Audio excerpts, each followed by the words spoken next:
కొండపల్లి జమీందారుకు కవులన్నా కళాకారులన్నా బొత్తిగా గిట్టేది కాదు. ఆయన కవిత్వం చెప్పేవాళ్ళందరినీ ఖైదులో పెట్టాలనేవాడు.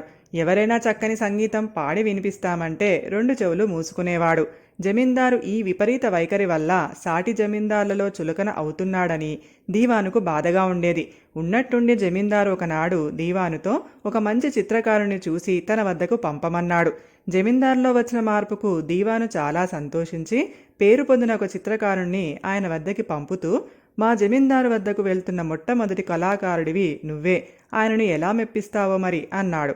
ఒక గంట తర్వాత చిత్రకారుడు తిరిగి వచ్చి దీవానుతో, మీ జమీందారుకు కళాపోషణ తెలియదు అన్నవాళ్ళు వట్టి పామరులు. ఈ గంట సేపు ఆయన నా చేత ఎన్నాళ్ళ నుంచో బూజు పట్టిన తన పూర్వీకుల చిత్తరువులన్నీ దగ్గరుండి తుడిపించాడు. అందుకు పారితోషికం కూడా ఘనంగా ఇచ్చాడు, 10 రూపాయలు అన్నాడు. ఇది విన్న దీవానుకు నోట మాట రాలేదు.